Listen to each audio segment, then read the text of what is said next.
a gente vai falar um pouquinho sobre a hemofilia, certo?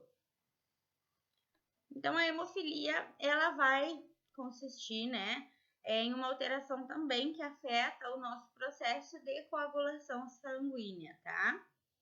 E o que é, então, essa doença hemofilia, né? É uma doença que ela é hereditária, ela está correlacionada, né, ela está ligada ao sexo e é provocada pela presença de um alelo recessivo. Então, a informação genética, ela acontece no nosso organismo aos pares, tá?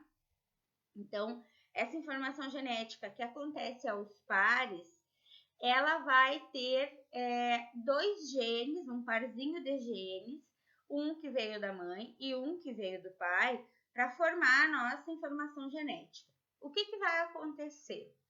Acontece que eu posso herdar a parte, né, o parzinho que veio do pai ou o parzinho que veio da mãe com alguma mutação genética.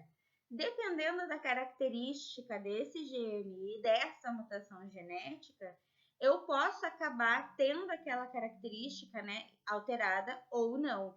Isso a gente chama de expressando, né, a informação daquele gene de forma alterada ou não. O que acontece é que lembra lá do início, né, que a nossa informação genética também é utilizada para que a gente consiga produzir proteínas dentro do nosso organismo, enzimas, e muitos dos nossos fatores de coagulação são proteínas, que são produzidas a partir de informações genéticas, né? Então, quando a gente tem essa alteração genética, muitas vezes a gente pode acabar produzindo uma proteína com uma alteração e ela pode ser parcialmente funcional ou ela pode não ser funcional. A hemofilia é uma dessas situações. O que acontece é que esse gene específico, né, que é carregado para que a gente consiga ter a informação genética da produção de alguns fatores de coagulação, eles estão no cromossomo X, que é aquele cromossomo ligado ao sexo, né? O cromossomo sexual, que a mulher é XX e o homem é XY, né? E aí, metade, então, da informação vem da mãe, metade vem do pai, e formam o parzinho ali do nosso cromossomo X. Então, o alelo, que diz ali, o gene alelo, é um dos genes do parzinho, que veio do pai ou que veio da mãe, tá? É isso que quer dizer esse alelo, certo? Então, o cromossomo X, no caso, né, como eu falei, ele é presente em pares nas mulheres, são XX, deixa eu voltar para o nosso slide aqui, são XX, e para os homens, então, eles são XY, como tá aqui, tá? O que vai acontecer é que a pessoa que apresenta, né, alteração genética nesse gene, ela vai então ter uma deficiência em algumas proteínas da via intrínseca de coagulação, ou seja, em alguns fatores de coagulação que vão servir para. Peraí, deixa eu silenciar isso aqui. Que vão servir para que a gente consiga fazer todo aquele processo, né, de ativação da protrombina em trombina, da trombina fazer todo o processo de conversão do fibrinogênio em fibrina. Então, esses fatores de coagulação faltantes ou atuando em baixa quantidade, geralmente eles vão acabar interferindo na eficiência do nosso processo de coagulação. E aí o paciente que tem hemofilia, ele não vai ter uma coagulação eficiente e dependendo do grau da gravidade, ele não vai ter, né? Então, ele não consegue fazer a formação daquele tampão plaquetário com eficiência por não conseguir fazer a ativação da via toda do processo de coagulação, tá? Os principais fatores de coagulação afetados vão ser o fator 8 e o fator 9, né, que estão dentro da nossa via intrínseca de coagulação e que vão ser cofatores para os processos de adesão plaquetária, para os processos de conversão do fibrinogênio em fibrina e vão acabar interferindo em todo o processo de formação, tanto do tampão primário quanto do tampão permanente, né? É uma doença hereditária, então, já que está correlacionada à herança genética e ligada a um cromossomo sexual, e vai afetar principalmente homens. Por que ele vai afetar principalmente homens, né? O nome desse alelo, como a gente falou, é um alelo recessivo. O que é isso? Ele só vai conseguir expressar a sua característica alterada se ele aparece aos pares, né? Ou se ele aparece sozinho. Quando a gente tem um gene que a gente chama de dominante, a característica dele vai predominar sobre a característica de um gene recessivo, e esse gene recessivo não vai ter a característica aparecendo, só o dominante aparece.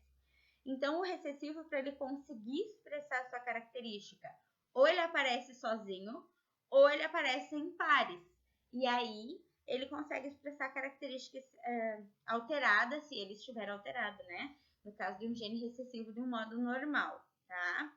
Então, como os homens, eles só herdam um cromossomo X da mãe e um cromossomo Y do pai, eles vão ter um só.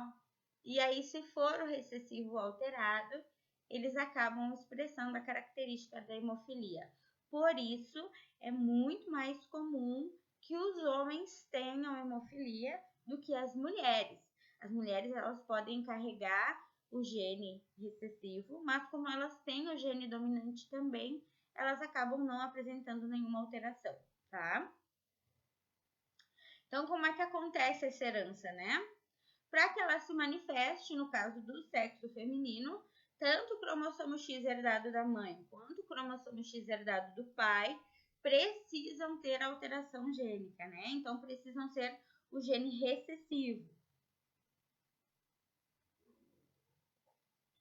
E a mulher, no caso, que só carrega um dos pares do seu gene como o recessivo, né? Que tem essa diferença do dominante na sequência gênica, o que vai acontecer é que ela tem apenas um dos cromossomos com o gene recessivo. Então, a característica, a produção de proteínas, do fator de coagulação dela são normais, porque ela tem o gene dominante para controlar isso. O homem, por sua vez, como ele recebe só um, ele vai apresentar essa alteração e ele vai acabar expressando essa característica da alteração. E aí ele não vai conseguir produzir fator 8 ou 9 em quantidades suficientes ou com uma proteína funcional. Geralmente o que acontece é que a proteína está alterada por uma mudança, uma mutação pequena no gene, e aí ele não consegue produzir uma proteína que seja totalmente funcional. Então aqui a gente tem, né, uma demonstração em imagens para ficar um pouco mais claro.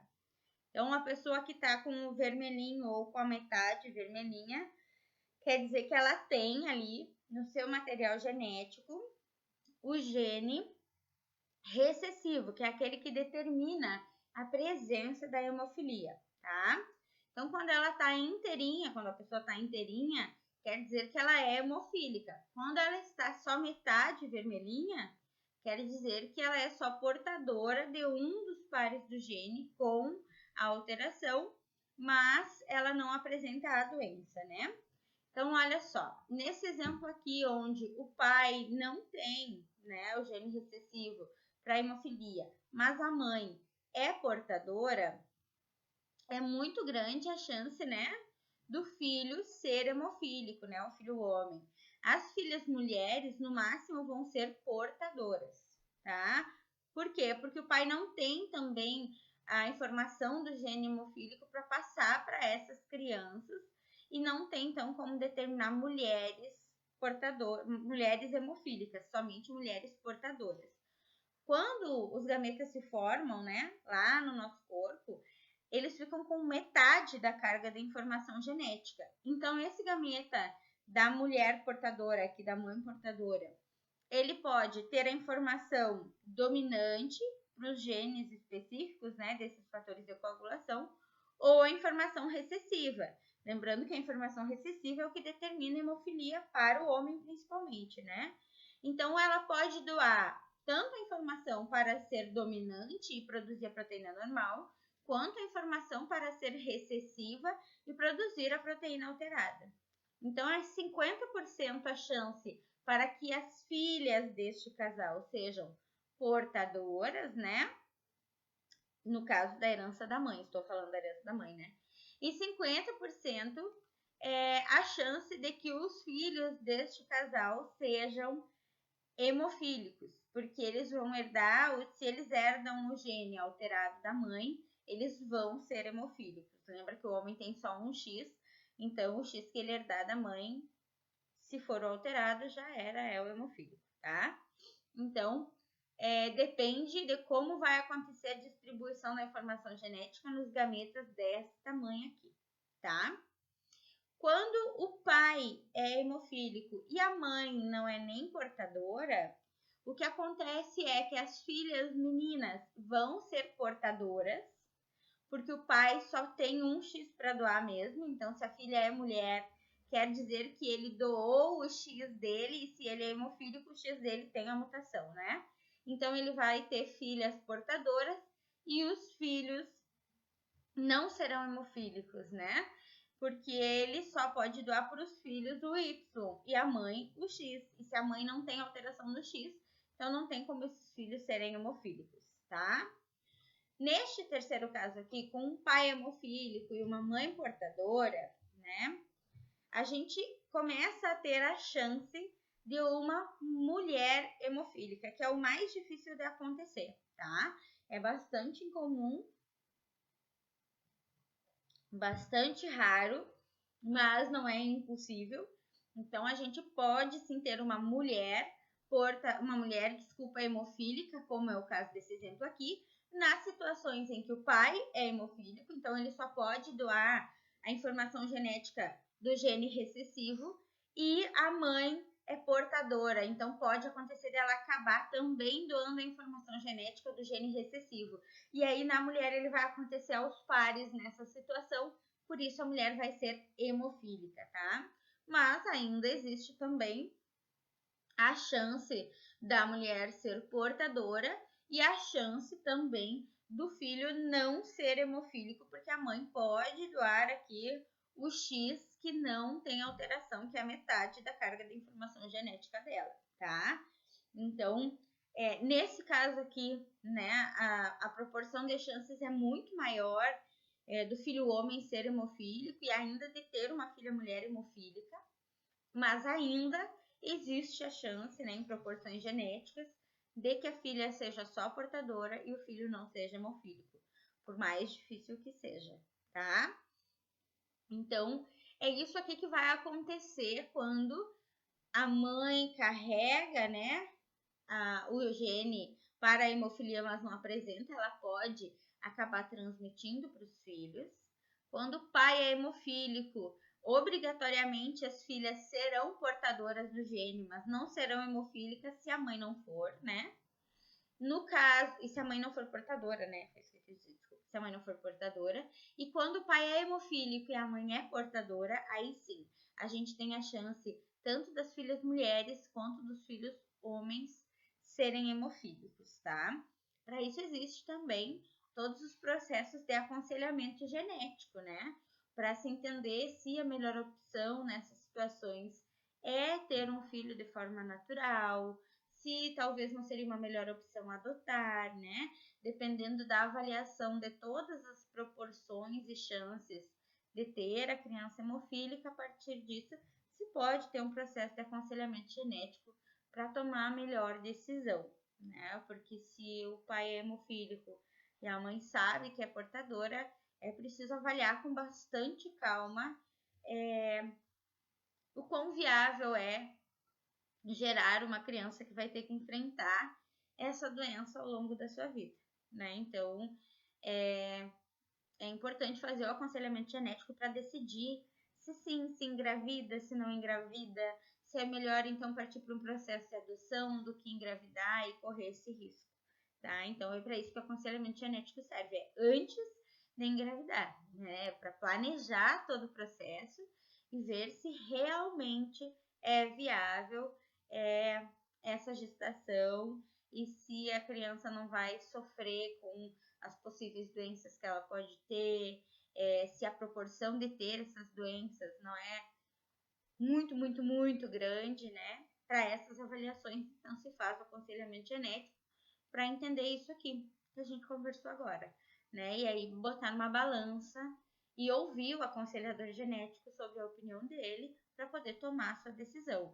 né? O aconselhador genético ele não vai, que pode ser um médico ou pode ser um biólogo, né? Mas ele não vai dizer não tenha filhos. Ele vai dizer, se você tiver filhos, né, você tem muitas chances de que seus filhos sejam hemofílicos. É isso que ele vai dizer. E aí você decide se você e o seu parceiro, enfim, decidem se querem ou não ter o bebê, né? De acordo com o planejamento de vocês. Então, isso serve, obviamente, para uma criança que vai ser planejada, tá? Que, vamos planejar para ter um filho daqui a um ano. Show! Então, vai ser planejada, dá para fazer esse processo. Depois que o bebê já tá na barriga, daí não tem o que fazer. Aí não adianta fazer aconselhamento genético. Então, o que vai acontecer de mais comum na hemofilia, né, são os sangramentos. Esses sangramentos costumam ser intensos, né, e comuns, corriqueiros, principalmente sangramentos na mucosa, nariz, gengiva, né, acontecendo com frequência. Não quer dizer que porque eu tive um episódio de sangramento no nariz que eu sou hemofílico, não é isso. Mas, se eu tenho, né, muitos episódios frequentes de sangramento no nariz, são sangramentos que costumam ser difíceis de parar, enfim, não tem nenhuma batida, nenhuma razão, nenhum calor excessivo, nada, aí eu posso procurar um médico para entender o que pode estar acontecendo, né? Ou ainda cortes que levam muito tempo para parar o seu sangramento também devem ser um sinal de alerta. Porque o que acontece é que enquanto uma pessoa que não tem hemofilia forma rapidamente o seu tampão ali com eficiência para parar o sangramento, uma pessoa que tem hemofilia, ela vai formar às vezes um tampão meio capenga. Ela pode não conseguir formar o tampão, mas às vezes ela forma um tampão meio meia boca, assim, e acaba sangrando igual, tá? Então, essas situações, elas podem acontecer com bastante frequência. Quais vão ser, então, os principais sinais e sintomas da hemofilia, né? Então, o principal sintoma vai ser os sangramentos, né? Que podem ocorrer em diversas situações e em diferentes partes do corpo, tá? Então, podem ser subcutâneos, podem ser na pele, podem ser nos músculos, podem ser nas articulações e muitas vezes vão acabar se manifestando na forma de hematomas, como essa imagem que a gente vê aqui. O que acontece? Que muitas vezes esse diagnóstico é feito na infância, tá? E é bem difícil. É difícil porque, de um modo geral, é difícil, às vezes, dependendo do médico, o médico entender o que está acontecendo ali. Então, muitas vezes, antes dessa criança receber o diagnóstico, essa mãe ou esse pai, ou essas mães ou esses pais, são muito julgados por muitas vezes o sistema achar que estão batendo na criança. Porque aí a mãe ou o pai, ou enfim, quem quer que seja, leva a criança para um pronto atendimento toda roxa, né? E às vezes é onde tu segurou a criança. Porque às vezes a situação é um pouco grave, e aí só de segurar um pouquinho mais forte a criança, vamos atravessar a rua, pega pelo bracinho mais forte, já fica roxo, tá? Então, muitas vezes os pais acabam passando por situações bem complicadas até o diagnóstico, e isso é muito triste, porque muitas vezes, aparentemente, o que pode estar acontecendo é que essa criança pode estar sofrendo agressões em casa, né? Aí, quando se descarta a possibilidade de agressão, se pensa na possibilidade de hemofilia. Mas a gente tem que entender que os testes para descobrir se essa criança tem hemofilia, existem alguns simples que podem ser feitos para começar a entender o quadro antes de acionar um conselho tutelar, antes de acionar, né, todo um sistema, caso se desconfie que a mãe esteja batendo na criança, né? Claro que dentro do sistema tem também como conversar só com a criança para tentar entender o que está acontecendo, mas de um modo geral, quando se entra nesse sentido de a criança está sendo agredida em casa pelos pais, muitas vezes acaba que esse diagnóstico demora muito para chegar, tá? Infelizmente isso acontece, né? Então, às vezes, a criança tem hemofilia e o diagnóstico ele demora, porque a desconfiança inicial é de que essa criança está apanhando, tá? Que ela vai começar a apresentar alguns traumas pequenos, né? Alguns traumas maiores, principalmente crianças que estão começando a caminhar ou gatinhar, que caem e se batem bastante, né? É muito importante ter cuidado para a criança não bater a cabeça nessas situações. Então, é bastante complicado o diagnóstico, principalmente quando aparece na infância. E geralmente a maioria dos diagnósticos começam a acontecer na infância, tá? Além disso, a gente ainda tem a hemartrose. Hemartrose vai ser, então, o sangramento nas articulações, tá? Esse sangramento nas articulações, ele pode ser tratado, né, e controlado, mas isso deve acontecer o quanto antes, porque esses sangramentos eles podem começar a causar alguns danos, né, processos inflamatórios, necrose ali na articulação e podem acabar comprometendo a funcionalidade dessa articulação, levando a uma incapacidade física, né, em função dessas alterações que podem ser irreversíveis, tá? Então, a hemartrose é bastante complicada, é preciso ter bastante atenção. Às vezes a pessoa vai começar a apresentar só um inchaço na articulação, nem sempre vai ficar roxo ou alguma coisa assim. Então, a pessoa que é hemofílica, ela precisa ter bastante atenção em relação a isso, tá? Algumas pessoas, né, que são hemofílicas, elas podem ter hemorragias sem uma causa específica, fazendo coisas simples, tá, gente? Vou sair para correr, vou fazer uma caminhada, vou passar pano na casa, vou varrer. Então, a pessoa que é hemofílica, dependendo do grau dessa hemofilia, ela pode acabar tendo sangramentos espontâneos em atividades simples, tá? Além disso, uma situação bastante complicada que pode acontecer é a hemorragia intracraniana, que geralmente vai ser acompanhada de dores de cabeça bastante intensas e que não respondem ao uso de medicamentos, né? Começa, claro, além dessa dor contínua, a trazer irritabilidade, sonolência, confusões mentais, dependendo do tamanho desse sangramento, perda de consciência e convulsões. Por isso é tão importante se ter esse cuidado e atenção bastante grande, com não bater a cabeça, com não ter, né, nenhum impacto, para tentar evitar a hemorragia intracraniana, né? Tem alguns pais que tentam não deixar nem a criança chorar muito para não fazer muita pressão, enfim, e não acabar acontecendo, tá? Então tem que ter bastante cuidado nesse sentido, principalmente com a criança, né? Que a criança ela ainda não tem muita noção de todos esses cuidados que ela precisa ter. Além disso, né, antes do diagnóstico inicial, os principais sintomas que podem começar a aparecer: hemorragias na boca, no nariz, fezes, né, sanguinolentas, urina avermelhada com sangue algumas vezes também, são sintomas frequentes que vão começar a aparecer muitas vezes antes do diagnóstico final mesmo, tá? Então também são sinais de alerta sempre. E situações que algumas vezes para uma pessoa que não tem hemofilia seriam situações corriqueiras, para uma pessoa com hemofilia são situações que exigem atenção.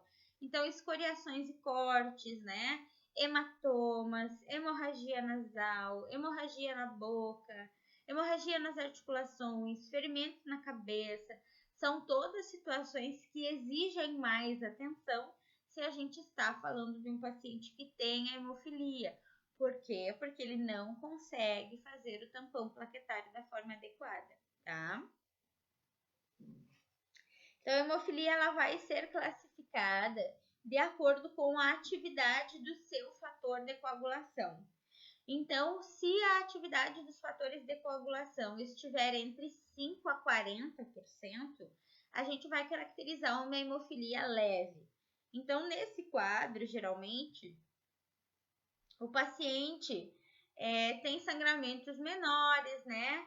Mais controláveis, podem, né, surgir geralmente associados a procedimentos cirúrgicos ou traumas, né? E aí, trauma a gente também relaciona batidas mais normais, não um acidente, enfim, mas batidas normais que a gente tem ao longo do dia.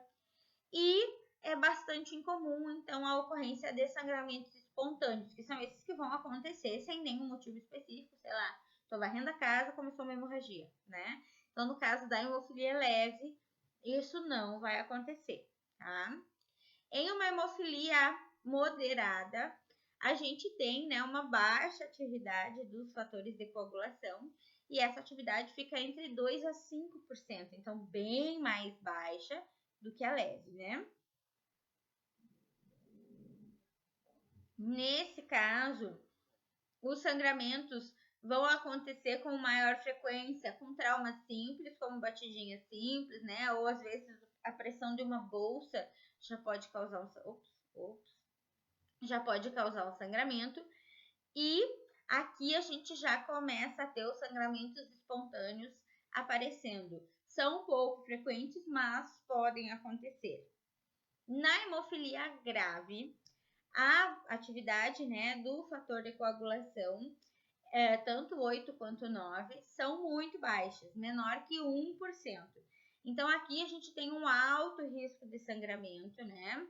Esse paciente ele pode ter uma incidência maior de hemorragias nas articulações, de hemorragias musculares, né? O tecido muscular em si começa a sofrer sangramentos também.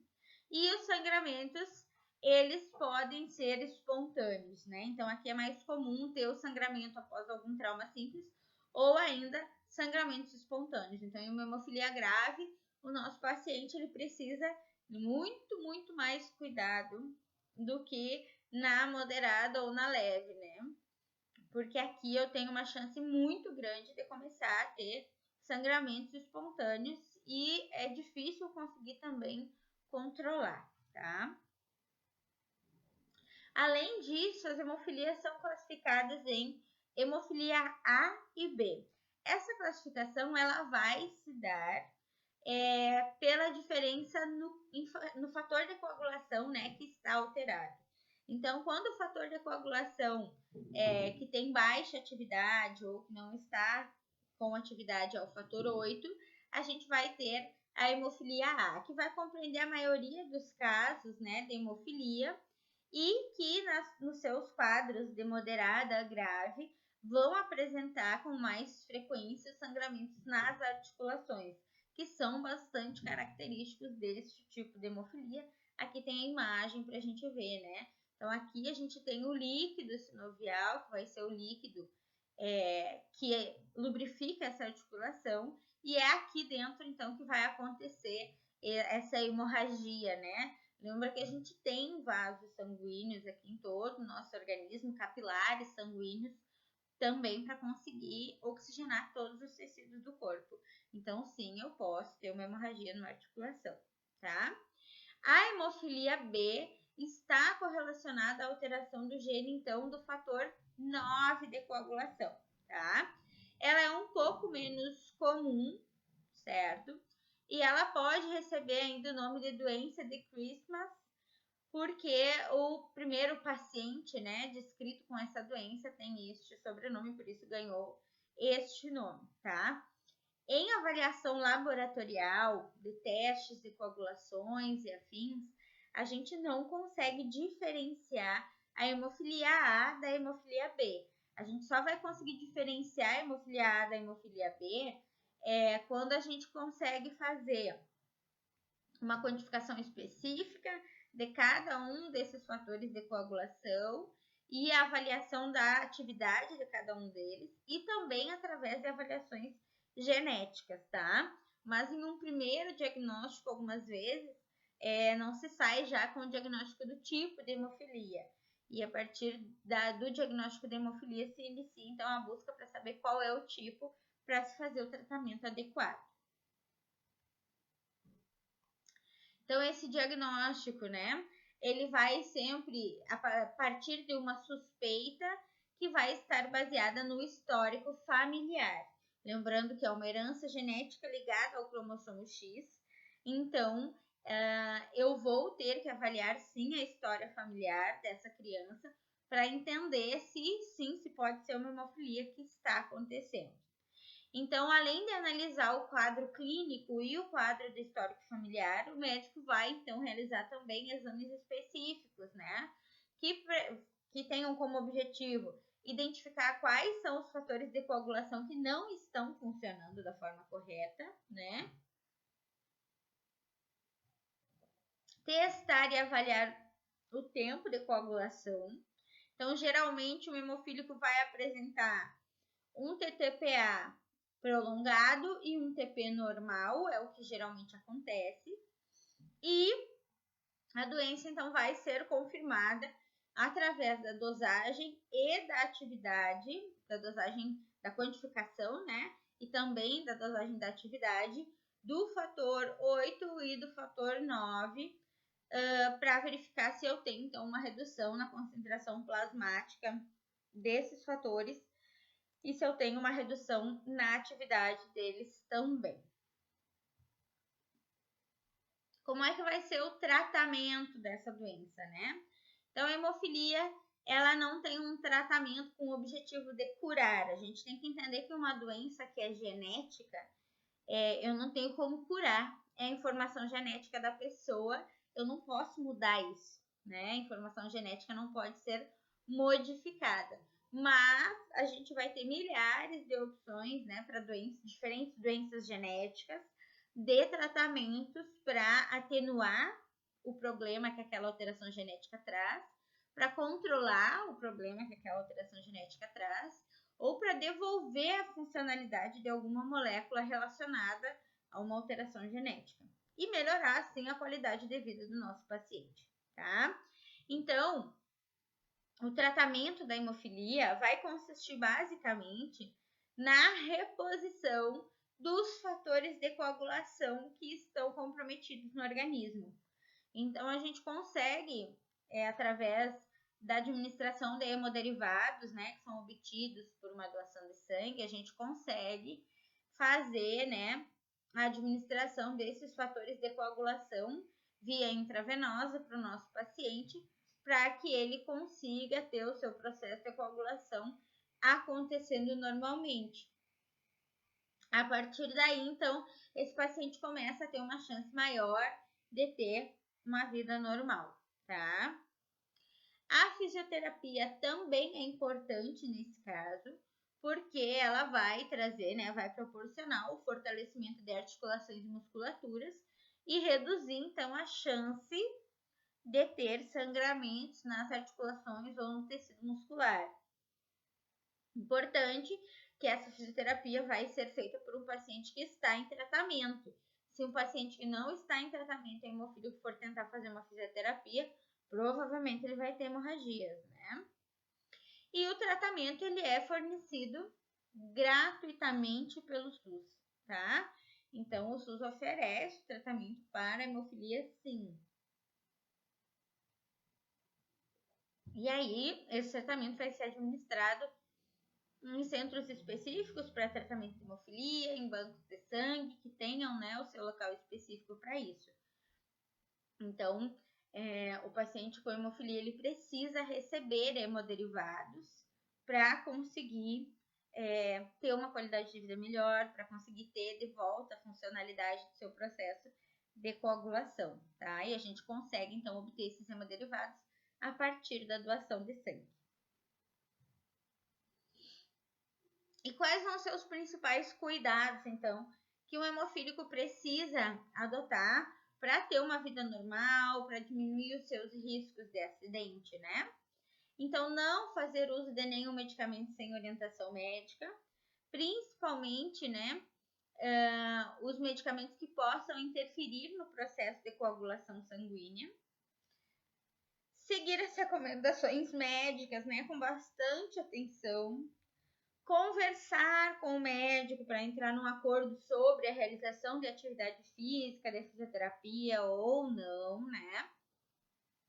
Porque precisa ser adequado a cada caso e à gravidade da doença do paciente. Ter um cuidado bastante significativo para evitar ferimentos e lesões, para evitar batidas, né? Impactos de um modo geral. E sempre informar que é hemofílico. Vou no dentista, tem que informar que é hemofílico. Vou coletar sangue, tem que informar que é hemofílico. Eu preciso sempre informar que eu sou hemofílico, porque isso vai caracterizar uma chance maior de sangramento pós-procedimento. Então, precisa se ter um cuidado maior, né? Para que o paciente fique bem, tá? Então, a gente tem, né, no dia 17 de abril, o Dia Mundial da Hemofilia, né? Que é um dia, então, voltado para a conscientização e a sensibilização em relação a essa doença. Mais uma vez, quem mais sofre, geralmente, no início pré-diagnóstico, são as crianças e os pais dessas crianças, porque a primeira suspeita levantada é de que a criança está sendo agredida em casa, né? Geralmente é isso que acontece. E aí os pais sofrem, a criança sofre, todo mundo sofre na família, porque na verdade não está acontecendo. E eu tenho que provar que não está acontecendo para o meu filho ter o diagnóstico adequado e receber o tratamento adequado, tá? E aqui a gente tem então um resumão final, né, sobre a hemofilia. Então, uma doença hereditária ligada ao cromossomo X, mais predominante no sexo masculino, né? As mulheres, elas podem não ter alteração genética, podem ser portadoras quando um dos pares do gene tem alteração e podem ser hemofílicas quando o par de genes tem alteração. Os homens, eles podem não ter alteração, então ser normais, ou ser hemofílicos quando a mãe é portadora, então eles vão ser hemofílicos quase 100%, né? No caso 50%, porque é metade da informação genética da mãe, tá? A doença é caracterizada, então, pela deficiência do fator 8 e fator 9 de coagulação, e as manifestações clínicas, de um modo geral, vão estar correlacionadas a hematomas que se formam com facilidade, sangramentos na urina, nas fezes, sangramento no nariz, né? Então, são todas situações que estão correlacionadas às manifestações clínicas dessa doença. A classificação vai se dar pelo tipo de fator de coagulação deficiente, né? E pela atividade desse fator de coagulação. Então, dependendo da atividade do fator de coagulação, a gente vai ter a doença classificada como grave, moderada ou leve.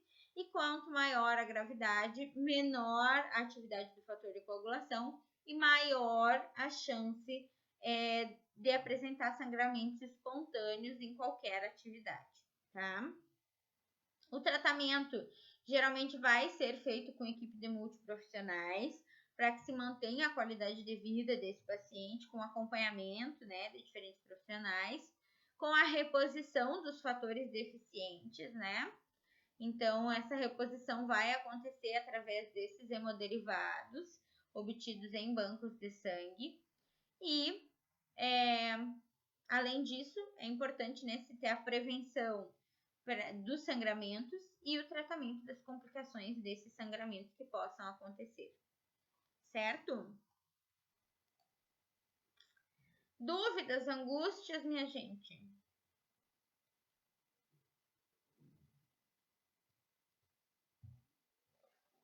Não? Tá. Eu vou postar esse material para vocês no AVA agora. Vou abrir a nossa frequência de hoje. E vou postar também a explicação, então, da nossa atividade avaliativa última, né, que a gente vai fazer, que é para que vocês entreguem na semana que vem, tá? Então, a nossa atividade final avaliativa vai ser uma atividade de pesquisa, onde vocês precisam pesquisar a relação, então, da Covid-19 com a atividade, né, plaquetária, coagulação sanguínea, enfim, porque a gente sabe que um quadro que pode acontecer nos pacientes com Covid é a coagulação intravascular disseminada. Então, eu quero que vocês tenham uma pesquisada para entender o que pode desencadear essa coagulação intravascular disseminada, o que caracteriza esse quadro no paciente, né? O que os médicos costumam fazer, tá bom? Então, vocês vão montar, na verdade, um mini textinho com essas informações que vocês vão obtendo, tá? Achei uma notícia e quero colocar junto a notícia. Coloca lá o print da notícia junto, né, no seu arquivo. Enfim, não tem problema, pode colocar junto, tá bom? Certo? Tenham um ótimo feriado, descansem, aproveitem para dar uma descansadinha, para ficar em casa. Quem puder se vacinar, se vacine, por favor, é o melhor que vocês podem fazer por vocês, pela família de vocês, né? Se vacinem, se possível, né? Se puderem, se estiverem dentro dos grupos de vacinação. E se não estiverem, tomem todos os cuidados possíveis, tá bem? Um bom feriado, fiquem bem. Muito obrigada por hoje, tá? Um beijo, tchau, tchau.